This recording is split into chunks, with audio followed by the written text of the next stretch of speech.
Now, moving on. Factors that are responsible for internal security problems. No surprises here. Unfriendly neighbors. Externally itself we can take. Take China as well as Pakistan. So both these are enough to create enough of troubles in India, either through terrorism or through cyber warfare or even through border skirmishes. These two countries are more than enough for it. Clear? So this is one reason to it, which are responsible for creating various internal security problems in the country. The other reason could be what? Everything we cannot blame on China and Pakistan, right? Fundamental trouble is poverty. Let me ask you, one who has food in his stomach, clothes to wear, money to spend in a hospital, a roof over your head, will that person, do you think, will go and join a terror group or an insurgent group or even for that matter, a left-wing extremist group? Agreed, exceptions are there. Exceptions are there everywhere. There are intellectuals joining terror organizations. There are intellectuals joining left-wing extreme organizations. There are intellectuals joining insurgent groups. When I say intellectuals, I'm not just talking about their how widely read they are or how knowledgeable they are. I'm talking even about their educational qualification. Most of them ending up having double postgraduate or even for that matter, even PhD in some worst cases, where they end up joining such terror organizations. Agreed. But those are a minuscule number. The larger share involves what? People who come from abject poor conditions. When Ajmal Kasab was caught and when he was being interrogated, he admitted openly that he comes from a very poor family. He was promised a huge amount, an amount which even if he works for the rest of his life, he won't be able to, earn it. Was promised a very huge amount and he was given weapons and he was given training. All he had to do was what? Go to India, kill as many people as possible. And fundamentally, why did he take up that assignment? Because the money that was offered. So as long as poverty levels are high in a country, achieving internal security is nothing but a Herculean task. Along with poverty, when I say poverty, it's natural attachment is there, which is unemployment. If you have educated youth, and if this educated youth finds employment, then you have demographic dividend. Contributing young, energetic, vibrant youth ready to contribute towards the growth of the nation or the society. You can do that only when you are employed. Whether it is self-employed, whether it is contract employment, government employment, doesn't matter. As long as you're employed, it is great. But if you have educated youth who are not able to find employment, productive employment, they automatically become fodder for extreme movements. Then what you have in your hand is not demographic dividend, but demographic disaster. So poverty with unemployment creates that vicious factory which will produce recruits waiting to be what? Recruited by terror organizations, because for them ultimately what matters is, are they able to get money out of it? That is the ultimate thing. And their energy is being utilized. And this utilization is being put for what? Actions or activities against the state. Clear, people? So this is the idea here. So externally we saw, internally we saw poverty, unemployment. It doesn't end there. Internally we have even more further points. Case in point, the inequitable growth. So inequitable growth simply means what? Dam is being constructed to provide electricity, to provide water for irrigation, etc. Everything is great. Everything looks good on paper. But when you have to construct the dam, you will have to destroy forest. You may have to destroy a couple of small hills, so that the water can flow smoothly. The problem here is it is going to affect a few of the tribals who are living there. And for tribals, let me tell you, they are nature worshippers. For them, it is the forest god, the mountain god or the hill god, the river god. And faith is such a strange thing, because as long as the faith is not insulted, people are like very calm. Generally, people are calm. But once the faith is insulted, it becomes a trigger point. British came by 1600, East India Company has already arrived in India. But it took 257 years for the first major revolt on a national level to actually take place in India. Why? Well, was it that the British were very good, nice people in those 257 years? Absolutely not. They were oppressing even then, doing all sorts of racial discrimination, but people were ready to take it. But all hell broke loose when faith was touched. Same thing here with the tribals. Tribals are also very loving people, very, very loving. They are not actually, mind is not corrupted with the modern education or selfishness, what we generally see with what modern education has taught us, that you will not find with tribal people. But if their faith is threatened, if their lifestyle is threatened, all hell will break loose. So most of the developmental activities that we did in such a manner where we were trying to cater to a particular group by ignoring another group, it automatically led to what?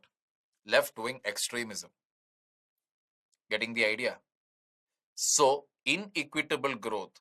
Growth should be in what form? Equitable, where everybody should feel this is for me. Classic example for that will be what? Delhi Metro. Delhi Metro, why I'm saying Delhi Metro? Because it was the first metro, agreed. But the metro here, the metro trains here, you can say even the Bangalore Metro, also you can say there is nothing wrong with it, or Chennai Metro, or the metro that is there in Kerala, Kochi Metro. No problem there. Because any metro train has achieved probably what Indian governments in 75 years couldn't achieve. Why? What? Total cleanliness. Total cleanliness. What am I hinting at here? When you travel in a metro, what is that one thing that you see? Person with a suit will be sitting in the metro train, and person who's not having a sandal also will be sitting in that same train. Both of them are sitting in an AC train.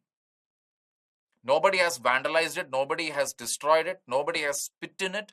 The chairs, the glass, the structure are all in pristine condition even today. Why? Because people who are using it knows this is for them. Whereas when you create a difference between the haves and the have-nots, which is our next point, in fact, automatically it creates what?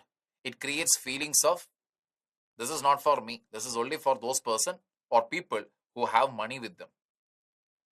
And that will create what?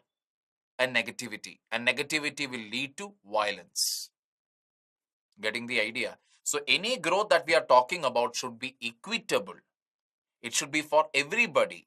It should not create a difference between the haves and the have-nots, where government starts treating people like customers. If government treats everybody like customers, like how they have managed to achieve through the metro trains, that is fine. But if government is going to segregate people on the basis of their ability to pay, then the ones who are not able to pay, they will be disillusioned. They are no more feeling great about the government. They are totally disenchanted with the government. Clear, people? So that is the idea here. Moving on. Failure on administrative front or governance deficit. Failure on administrative front. Now let us all agree on this also. We cannot blame everything on external actors, right? If government was actually managing each and every person's welfare properly, would then people feel bad about the government? Will they go and start a left-wing extremist movement? Will they go and start a insurgent movement? Even in the case of the Naxalbari village, from where the word Naxalism was coined, a brutal police lathi charge was the turning point or the final straw that actually led to the creation of the Naxal movement, which spread like wildfire through many corridors, through many districts of our country. Getting the picture here? So, in fact, the former Prime Minister Rajiv Gandhi has went on record to say out of every 1 rupee that is meant to go for the poor people, 85 paise is siphoned off. Siphoned off means what? That 85 paise goes into corruption. 85 paise goes into bribe or corrupt money for conducting corruption. Only 15 paise goes to the poor person. Getting the idea here? In fact, there is this famous story, or rather infamous story, where Prime Minister Rajiv Gandhi decided that he will meet and interact with the public to know more about their troubles. Later on, he came to know that the police personnel who was standing near the gate, managing the crowd, they were taking 10 rupees per person if they wanted to bypass the crowd and meet the Prime Minister directly. How did the Prime Minister come to know of it? When somebody tried to offer money to the Prime Minister. That can we come directly? We are ready to give you the money. Next time when we come, can we directly come and meet you? That is when he got shocked. So imagine if this level of corruption exists in the country. I mean, back then it was there. Even now we have it in many parts, in many departments. If this level of corruption is there, how will the people feel that the government is by the people or for the people or it is of the people? So, trust should be there on the government. That is a responsibility of what? The government itself. Clear? Moving on. What are the factors that are responsible for internal security problems in the country?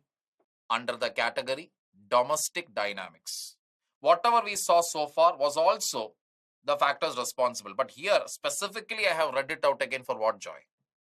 Because of the domestic dynamics, a separate point again. Why? Because earlier, we saw external actor and poverty, unemployment, inequitable growth, as well as governance failure, maladministration. In all these four, the fundamental or key responsibility goes to the government. But domestic dynamics, when we say, it is where you and I come into the picture here. Variety of communities and caste. How many of us are actually guilty of inquiring about another person's caste or showing a negative perception towards a person because of his or her caste identity? That creates trouble. Caste-based violence, correct? Races and ethnic groups. Again, how many of us are guilty of using derogatory terms to address a person coming either from North India or South India, Northeast India, Western India? How many of us have made fun of people either because of their lack of awareness or knowledge in a particular language or the way they speak a language?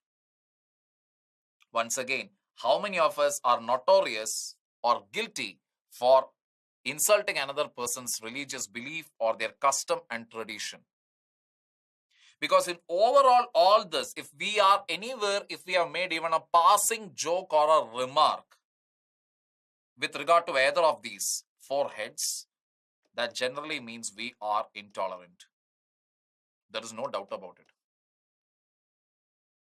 Because question is, if you're making fun of another person's belief, another person's caste, another person's language skills, another person's tradition, custom, question is, are you ready to make the same jokes on your religion, your faith, on your caste or your community? Number one.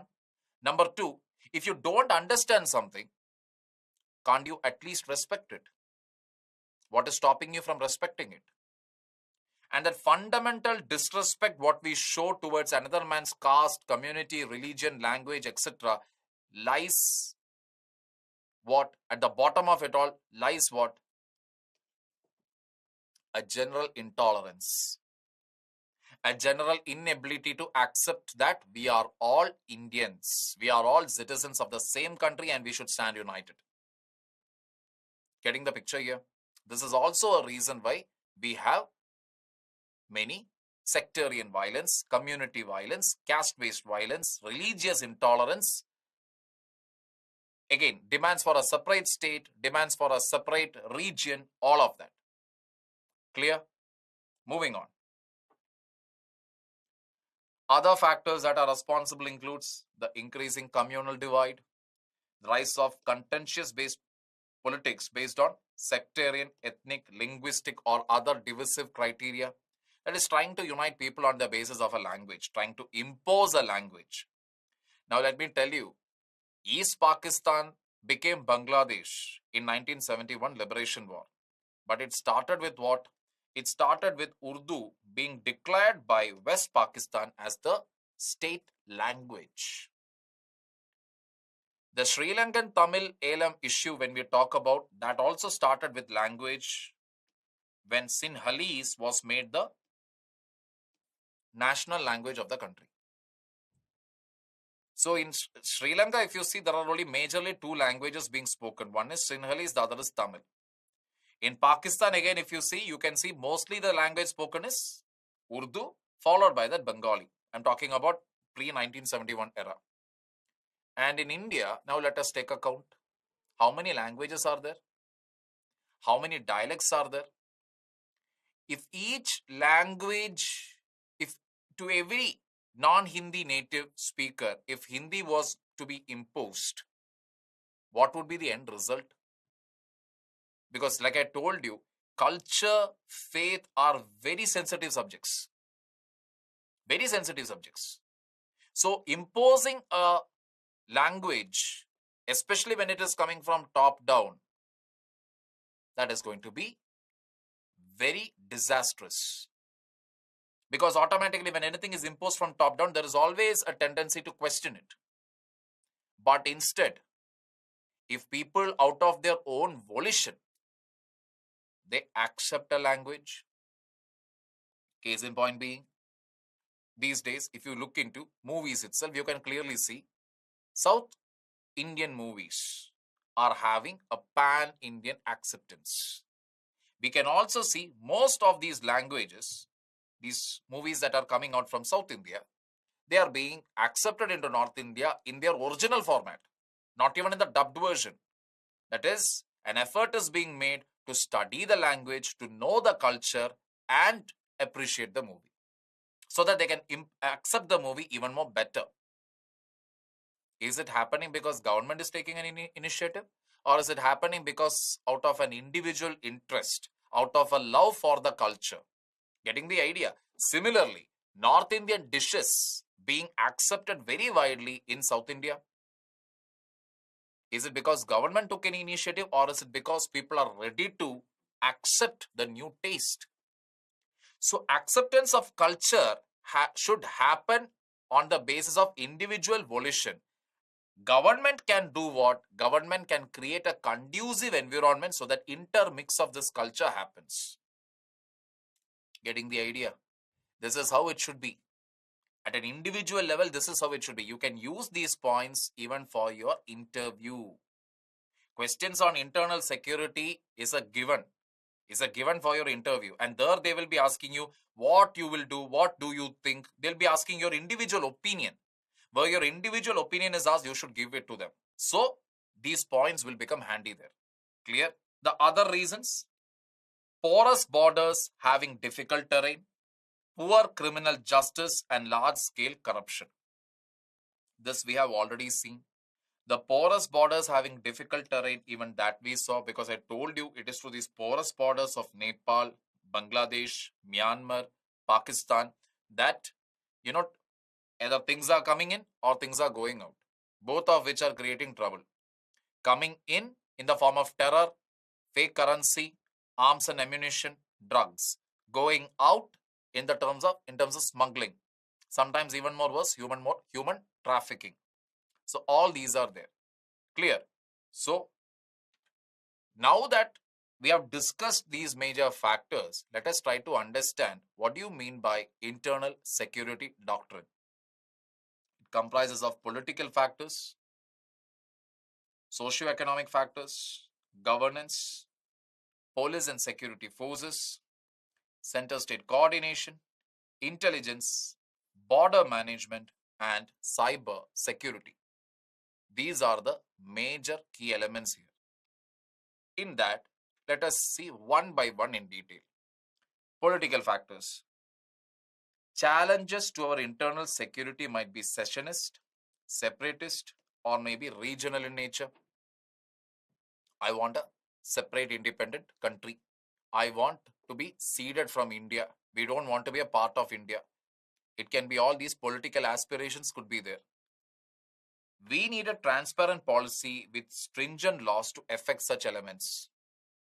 Transparent policy means, see, where dialogue is necessary, dialogue should be used.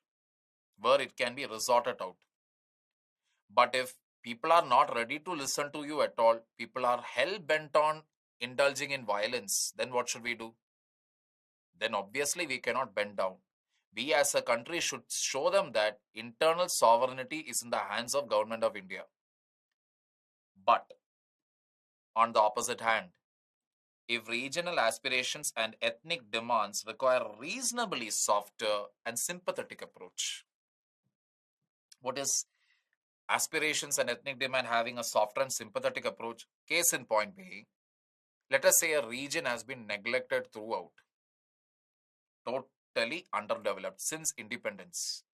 Historically, when you see since 1947, that region was completely ignored, completely ignored. In fact, developmental activities have not taken place much in that region, as a result of which the HDI factors are also very poor. And the people in that region are continuously demanding for a separate state. Merit is there. Merit is there because subsequent governments have only given them election promises. They have not done anything. What will be the end result? It will lead to the emergence of a state. Is this a fictional story? Absolutely not. I am talking about the state of Telangana. So you need not resort to what? Firearms there. You can take up the path of dialogue. And if the concern is genuinely true, it can be done. Getting the idea? But then, could this have been avoided? Yes. That is true.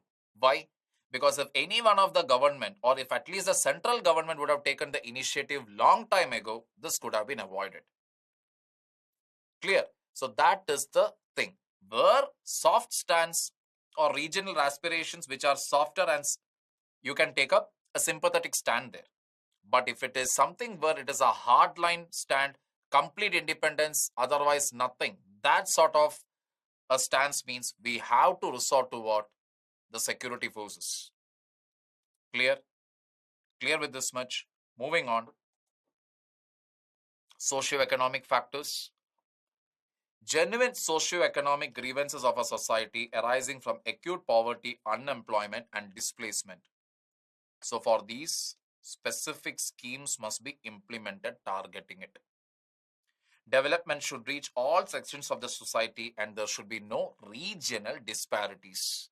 So regional inequality, that is very huge. That is, if you see the Vidarbha region of Maharashtra and then if you see Mumbai, it is chalk and cheese. Correct? So that sort of differences should be narrowed down. Regional disparities in the socio-economic sphere is always a threat to internal security because whenever this chalk and cheese difference is there with regard to regional development, automatically it becomes a fodder for what? Leftist extreme movements or left-wing extremism, as they say it. Clear? Where they will try to displace or throw the state government or the government as such. Clear, people? Moving on. Governance. Duty of the state to control all the malice in governance. That is, make it completely corruption-free. So say, for example, you walk into a department. What is the first thing that you will say? Or rather, you will hear?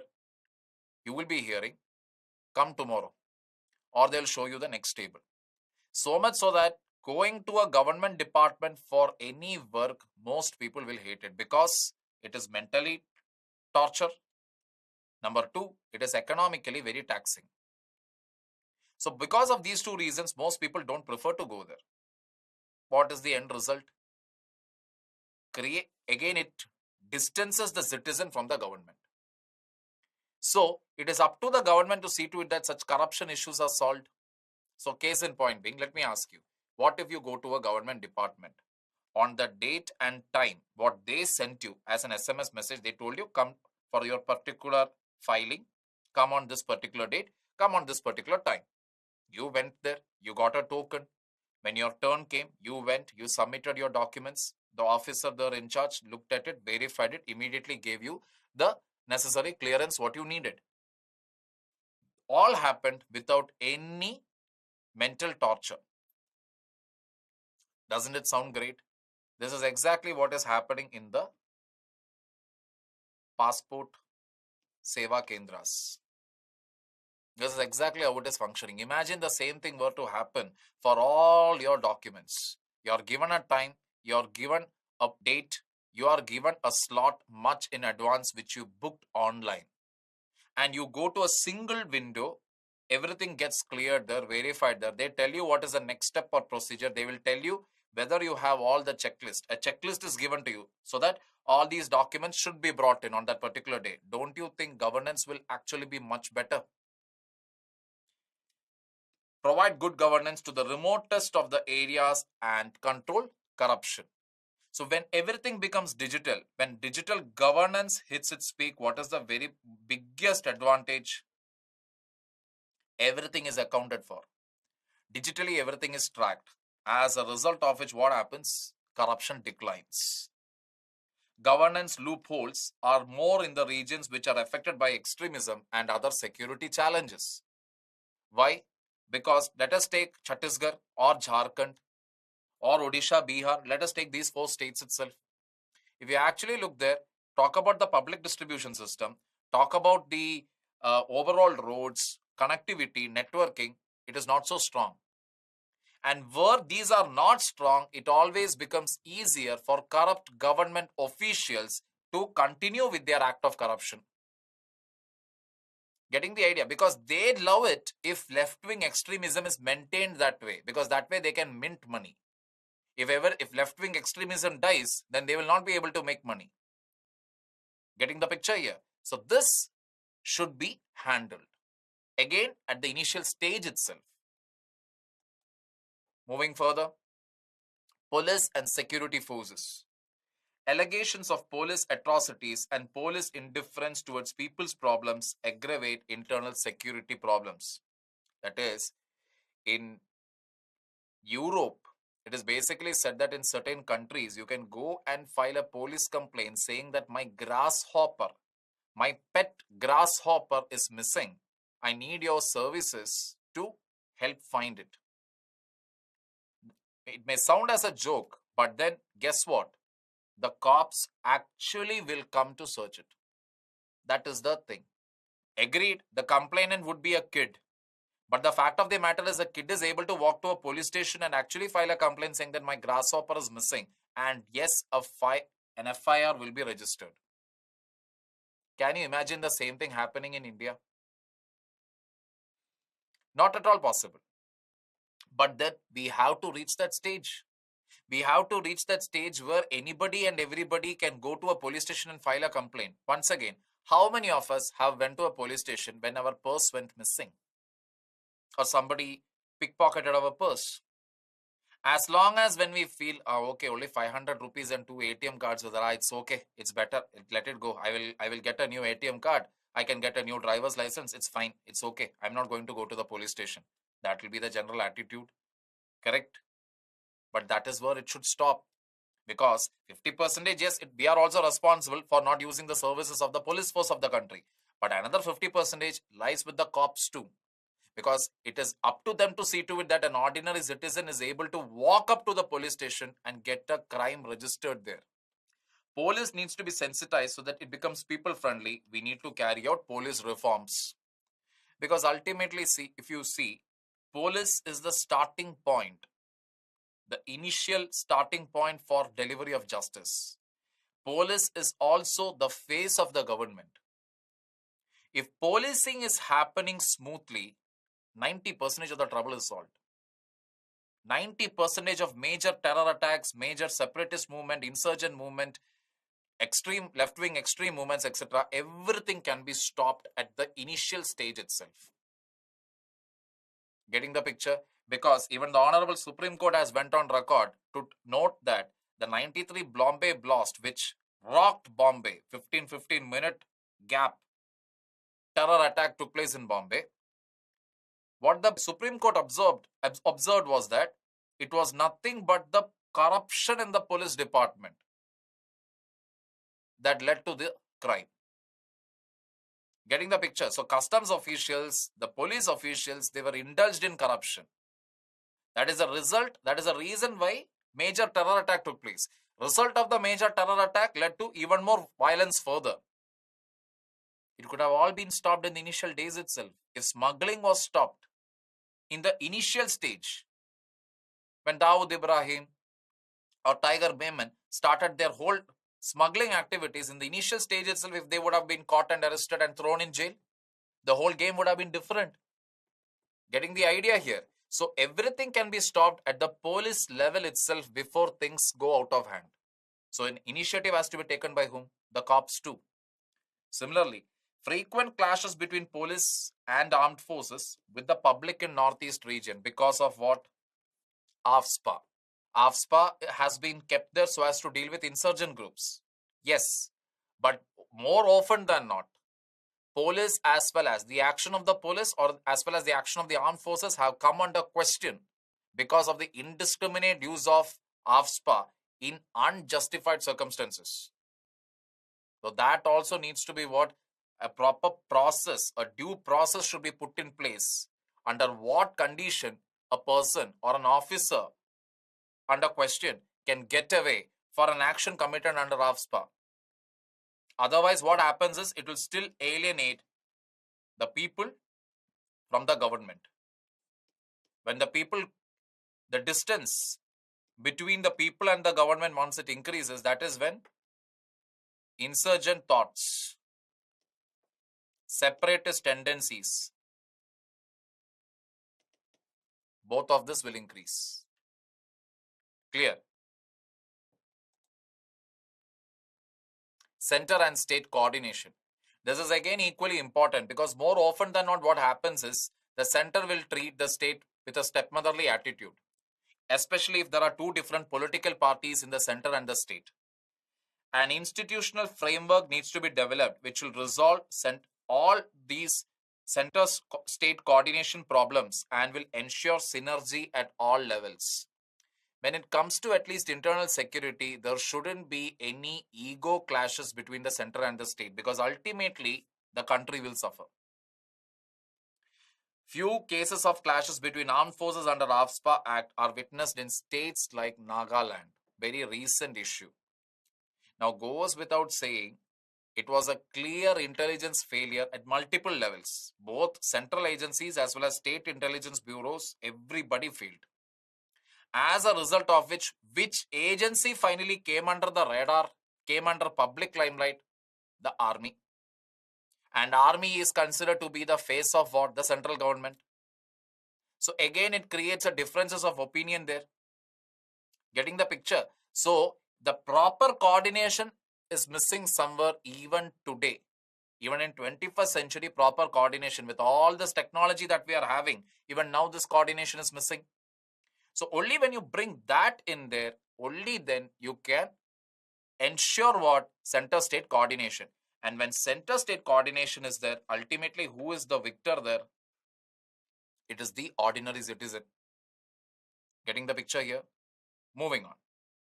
Intelligence, like I told you, in the case of the AFSPA failure in Nagaland, what was the fundamental reason for it? The fundamental reason was intelligence failure. We need to be alert against external as well as internal as enemies posing a threat to the internal security of the country. Now, external threats when we talk about, nothing could be a better example than 26/11. What if I told you there was a clear intelligence warning that there could be a threat from by sea in any of the major cities of India? There was an intelligence warning. But then what had happened? Multiple intelligence warnings will come on a single day. How will you decide which is important, which is not? That is the question. So, obviously, till that point of time, till 26/11 attack took place, we also never fathomed that a fishing vessel, a fishing boat will be attacked near the coastal region, terrorists will get into it.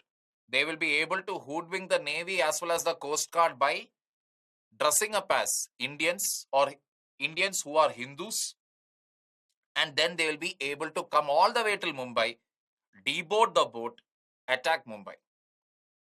If somebody would have told this is a story straight away from a next action movie, people would have believed. But at that point of time, nobody was ready to believe it because it sounded too far-fetched. That is, how is it possible? How can somebody bypass the Navy, then the Coast Guard, then land in the shore, then manage to even evade the cops there? But it happened. And that is when we realized threat from the sea is a valid intelligence input. So, terror attack, evading a terror attack, or evading even for that matter an internal attack from within, actually requires one more thing: imagination. Imagination. It is not that okay, maybe what is it? Satellite will come crashing down from the sky or something. Not that level of hi-fi, science fiction level imagination. But here the idea is it possible? Is it probable? Is there some evidence of such an event taking place in any part of the world? Then we must consider it.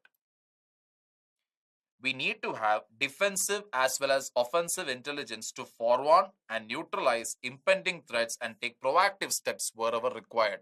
Proactive. Proactive means that you are seeing it in advance, that what if this possibility were to happen? Do I have the necessary measures to take care of it? That is what it means.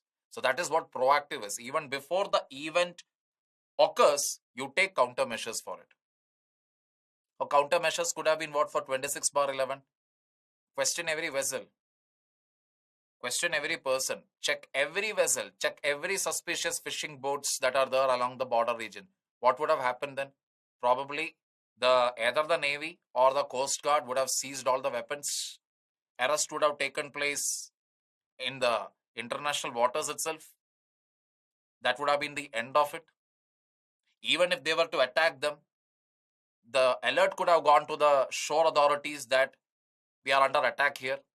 Understood? So imagine how the whole thing would have changed. How the 26/11 date, which is there in the annals of history of independent India, it would have been there for all the right reasons, not the wrong ones. Getting the picture? Moving on. Border management.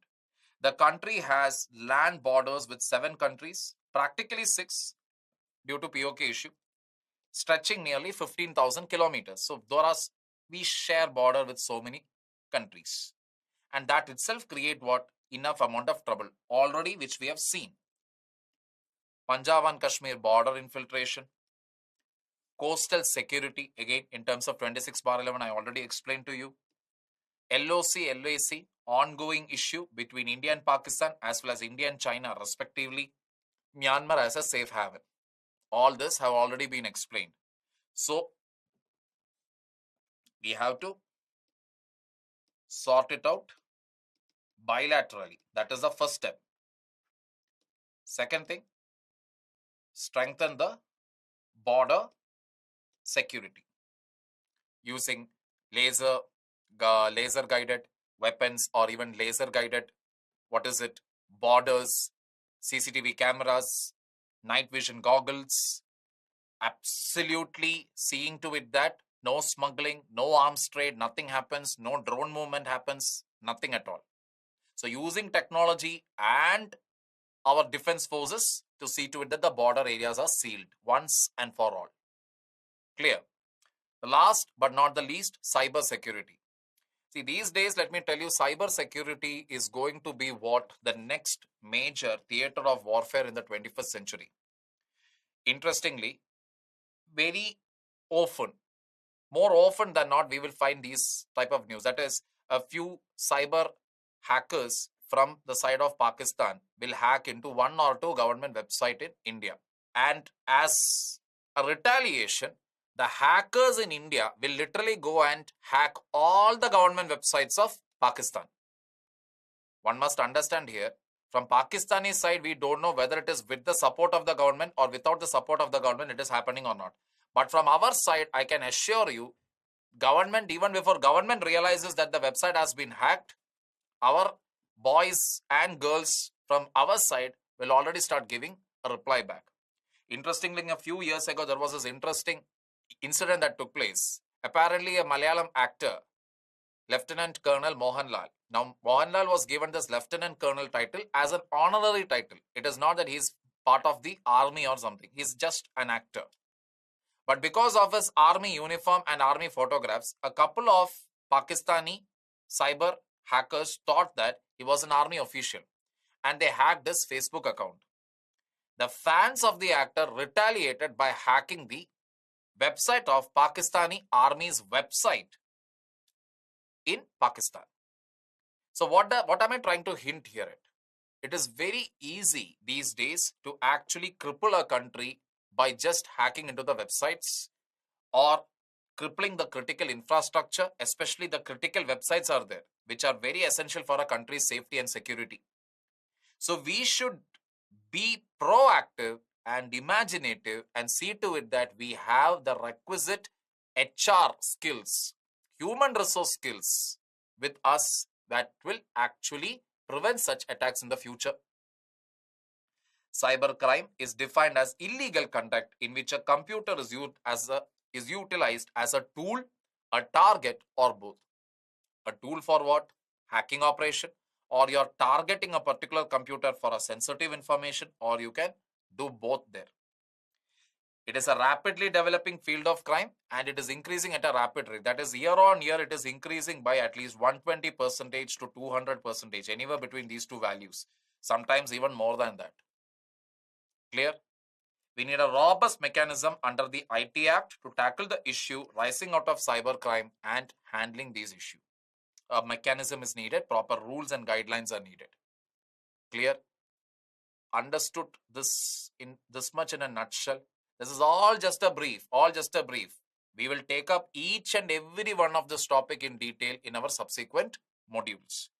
So, with that, we come to an end of our session. So, outline is over, introduction is over. Now, we head on to each and every internal security challenge of our country in depth, in detail. Ready for it?